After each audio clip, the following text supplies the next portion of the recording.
नमस्कार। हमारे नए वीडियो में आपका स्वागत है। तो आखिर साधना सिद्ध कब होती है, साधक सिद्ध कब होता है, साधना में सिद्धि कैसे प्राप्त होती है, कब प्राप्त होती है और साधक को सिद्ध बनने के लिए ऐसी कौन सी चीज़ें हैं जो करनी चाहिए। तो ये प्रश्न अगर आपके भी मन में है तो इस वीडियो को एंड तक देखना ना भूलें।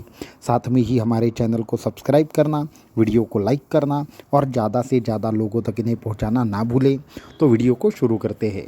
जब भी हम साधना मार्ग से जुड़ते हैं, हम साधना मार्ग में होते हैं, हर साधक के मन में कोई न कोई ऐसे प्रश्न जरूर आते हैं। शायद आपके भी मन में ये प्रश्न जरूर आए होंगे कि हमारी साधना कब सिद्ध होंगी, हमें साधना से सिद्धि कब प्राप्त होगी, हम सिद्ध साधक कब बन जाएंगे, हमारे सारे संकल्प कैसे सिद्ध हो जाएंगे और हमें मंत्र सिद्धि कैसे मिलेगी। तो ऐसे जो विषय है जो हमारे सामने बार बार आते रहते हैं, चाहे व्हाट्सएप के माध्यम से हो या फिर विविध प्रकार से ईमेल के माध्यम से हो, तो ये प्रश्न हमें कोई कुछ न कुछ साधक किसी न किसी प्रकार से ज़रूर पूछते हैं। इसलिए अगर आपके भी मन में ये सवाल है तो इस वीडियो में इन सभी सवालों के हम जवाब देना चाहेंगे और साथ में आपको ये भी बताएंगे कि ऐसे कौन से लक्षण हैं जो हमें साधना में दिखने के बाद हमें समझ लेना चाहिए कि हमारी साधना सिद्ध होने के बहुत ही ज़्यादा नज़दीक है। तो वीडियो को शुरू करते हैं। तो साधना में सिद्धि कब मिलती है? तो साधना में सिद्धि मिलने से पहले साधना में हमें कुछ लक्षण दिखाई देना शुरू हो जाता है और उस अवस्था तक पहुंचने के लिए कैसे साधना करनी चाहिए जिससे आप भी जल्द से जल्द सिद्ध साधक बन जाए। इसलिए हम ये सारी चीज़ें यहाँ पे स्टेप बाय स्टेप बताना चाहेंगे। सबसे पहले देखते हैं कि ऐसे कौन से लक्षण हैं जो साधना में दिखने लगे तो समझ लेना चाहिए कि हमारी साधना बहुत ही जल्द सिद्ध होने वाली है। तो सबसे पहला लक्षण यह है कि हम जब साधना में अपने आसन पर बैठ जाते हैं और अपने गुरु ने दिया हुआ मंत्र का जाप शुरू कर देते हैं और अपने आप ही हम जाप में इतना तल्लीन हो जाते हैं कि कितना समय बीता, कितने घंटे निकल गए ये हमें समझ में आना अगर बंद हो जाए तो ये पहला लक्षण है कि हमारी जो एक विशेष प्रकार की समाधि अवस्था है वो बहुत ही जल्द नज़दीक आ रही है और हमें साधना में बहुत ही जल्द सिद्धि मिल सकती है।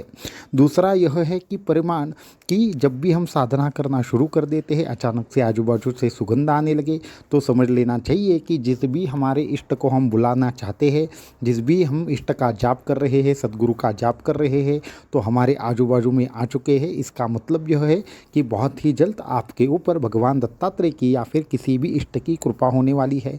जब आप आंखें बंद कर लेते हैं, जाप शुरू हो जाता है और अंतर आकाश में आपको नीला या फिर पीला या फिर लाल रंग का प्रकाश दिखना शुरू हो जाता है तो समझ लेना चाहिए कि आपकी साधना बहुत ही जल्द सिद्ध होने वाली है। चौथा यह है कि अगर सपने में आपको विविध प्रकार से स्मशान दिखाई दे, विविध प्रकार से चिता दिखाई दे, अगर आपको विविध प्रकार से कोई यज्ञ चल रहा है ऐसा दिखाई दे या फिर आपको सपने में अचानक से भयंकर ऐसा रक्त दिखाई दे तो ये समझ लेना चाहिए कि बहुत ही जल्द हमारे मंत्र की सिद्धि होने वाली है और हमें साधना में सिद्ध अवस्था प्राप्त होने वाली है। इसको छोड़कर और कुछ लक्षण हैं जो बताते हैं कि आपकी साधना सिद्ध होने वाली है कि आप अगर साधना में बैठ जाए और आपको अचानक से कुछ चीज़ों का इंट्यूशन आने लगे, जैसे कि कौन आने वाला है, कौन हमारे यहाँ पे कुछ बोलने वाला है या फिर कोई हमसे कुछ मांगने वाला है, ऐसा कोई न कोई इंट्यूशन आ जाए या फिर आगे आने वाले संकटों की अगर हमें आहट महसूस होने लगे तो समझ लेना चाहिए कि हमारी साधना अच्छे पथ पर है और अगर हम इसको और आगे बढ़ाएंगे तो क्या होगा कि हमारी साधना बहुत ही जल्द सिद्ध हो जाएगी। इसको छोड़कर और भी कुछ चीज़ें हमारे शास्त्रों ने बताई है, जैसे कि हम जब भी विशिष्ट प्रकार से साधना करते हैं तो कुछ 10 मिनट के लिए, 15 मिनट के लिए, आधे घंटे के लिए हमारे शरीर से सुगंध आने लगे तो समझ लेना चाहिए कि हमारी साधना बहुत ही जल्द सिद्ध होने वाली है। इसको छोड़कर जब भी हम साधना में बैठते हैं या फिर साधना से उठते हैं उसके बाद अगर हमें विविध प्रकार से अद्भुत ऐसा अगर जो हमारे विचार शून्य अवस्था हमें महसूस होने लगे तो समझ लेना चाहिए कि हमारी साधना बहुत ही जल्द सिद्ध होने वाली है, हमारे इष्ट की हमारे ऊपर कृपा होने वाली है। इसको छोड़कर कुछ विशेष सपनों के बारे में भी हम बताना चाहेंगे, जैसे कि आप हवा में उड़ने लगे हैं ऐसा स्वप्न आता है। इसको छोड़कर आप अगर अचानक से बहुत एक गहरा ऐसा स्वच्छ पानी देखें और उस स्वच्छ पानी के बीचों बीच अगर आपको कोई शिवालय या कोई मंदिर या कोई विशिष्ट प्रकार का जो अगर ऐसी चीज़ दिखाई दे जो आपके इष्ट के संबंधित है, चाहे वो गदा दिख सकती है, चक्र दिख सकता है, या ऐसी कोई भी चीज़ आपको अगर गहरे पानी के बीचों बीच दिखाई दे, तो वो भी एक मंत्र सिद्धि का दृष्टांत ही समझ लेना चाहिए। इसको छोड़कर आपको अगर कोई विशेष प्रकार से देवी देवता आदि चीज़ें दिखाई दे और वो आपसे बात कर रहे हैं ऐसा आपको प्रतीत हो, तो फिर भी आपको समझ लेना चाहिए कि आपकी साधना सिद्ध होने वाली है और बहुत ही जल्द आपको सिद्धि प्राप्त होने वाली है। इसको छोड़कर आपको और एक महत्वपूर्ण चीज़ हम बताना चाहेंगे कि आप जैसे जैसे साधना करेंगे, वैसे अगर आप साधना में 21 माला कर रहे हैं तो आपको 1 या 2 मालाओं का ही स्मरण हो रहा है और बाकी की मालाओं में क्या हुआ ये आपको समझ में नहीं आ रहा, तो समझ लेना चाहिए कि आपकी समाधि अवस्था लग रही है और आपको उससे उत्तम तरीके से सिद्धि लाभ होने वाला है। तो ऐसे ही एक महत्वपूर्ण लक्षण है जो बताते हैं कि आपकी साधना बहुत ही जल्द सिद्ध होने वाली है।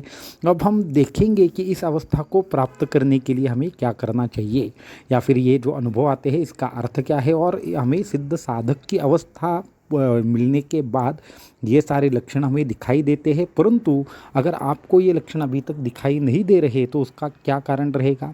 तो सबसे महत्वपूर्ण बात यह है कि ये जो हमने अभी लक्षण सारे बताए वो आपको गुरु मंत्र की एक विशिष्ट प्रकार से साधना करने के बाद ये लक्षण दिखाई देने लगेंगे। इसके लिए आपको सबसे महत्वपूर्ण चीज़ यह है कि आपको क्या करना होगा, प्राणायाम का अभ्यास करना होगा।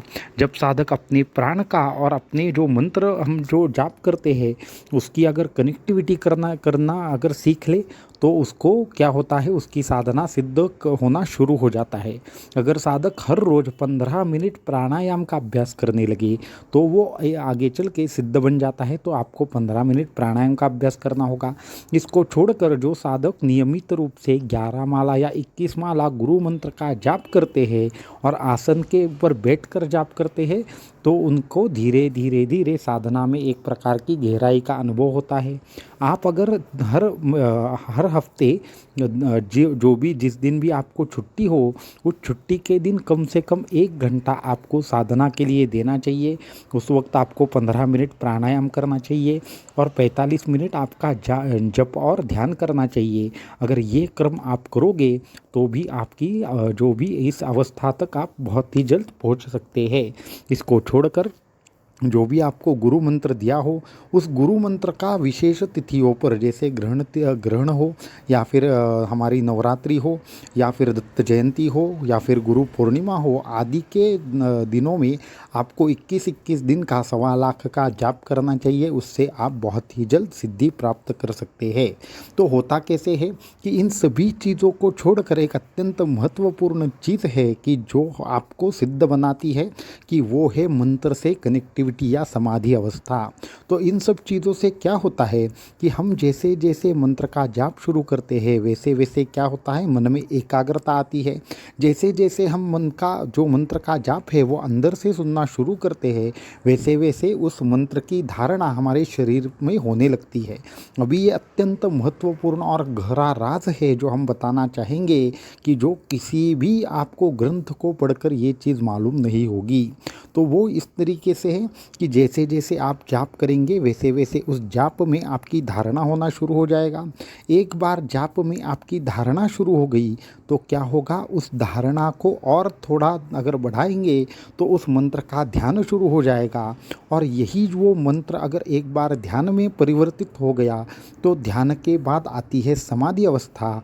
तो उस समाधि अवस्था में क्या होगा, आपको विविध प्रकार से ज्ञान की प्राप्ति होना शुरू हो जाएगा। परंतु ये जो मंत्र से ध्यान, ध्यान से धारणा और धारणा से समाधि अवस्था जो है तो वो जो एक कड़ी है उसके लिए अखंड तरीके से साधना की आवश्यकता पड़ती है। जो साधक रहते हैं वो अपने मन को और अपने मंत्र को जोड़ नहीं पाते। उन सभी साधकों के लिए हमारा निवेदन है कि मन और मंत्र को जो जोड़ते हैं वही साधक आगे चल के सिद्ध होते हैं। हमारे अभी जो गुप्त बीज मंत्र दीक्षा वाले साधक हैं उनको साधना में ज़बरदस्त तरीके से अनुभूति होती आ रही है। ऐसा क्यों हो रहा है? क्योंकि उनको उस विशेष मंत्र का बीज प्राप्त हुआ है। तो वो विशेष जो मंत्र का बीज है, मंत्र का सार है, मंत्र की शक्ति है, वो शक्ति जहाँ से निर्माण होती है उस बीज तक हमने उनको लेकर गए हैं। इसलिए वो जब भी साधना करेंगे और उस मंत्र को सांसों के साथ जोड़ेंगे और उसके साथ में बाकी की प्रक्रियाएं करेंगे, तो उनको उस मूल शक्ति तक पहुंचाने का कार्य वह बीज मंत्र करता है। और उस बीज मंत्र की शक्ति को आगे चल के धारण कैसे करना है, उसका ध्यान कैसे करना है, ये भी हम सभी साधकों को सिखाने वाले हैं। तो अभी तो दीक्षा हुई है, कुछ दिन जाने दीजिए, उसके बाद ये सारी चीज़ें देंगे तो उसके बाद वो भी साधक धीरे धीरे सिद्ध हो जाएंगे। तो इसलिए मन का, हमारे विश्वास का और हमारे पूर्ण विचार का और कर्म का बहुत गहरा ऐसा संबंध है।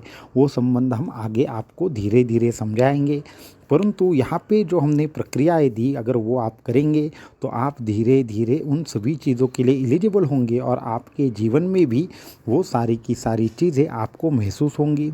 हम जब भी अभी कुछ विशेष प्रकार की साधना से उठते हैं या फिर विशिष्ट प्रकार के साधना के बाद 21 दिन का हमारा व्रत हो, अनुष्ठान हो, या 41 दिन का अनुष्ठान हो, कभी कभी 3 माह का अनुष्ठान चलता है, उसके बाद हमारे शरीर से विविध प्रकार की गंध निकलती है।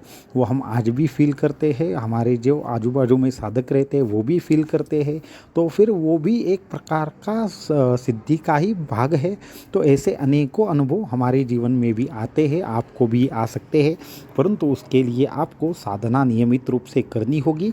तो जाकर आपके सभी प्रकार के मंत्र सिद्ध होंगे, सभी प्रकार की आपकी जो संकल्प है उनको पूर्तता करने के लिए शक्ति आपको अंदर से प्राप्त होगी और आप भी सभी सिद्ध साधक बनोगे। अवधूत चिंतन श्री गुरुदेव दत्त।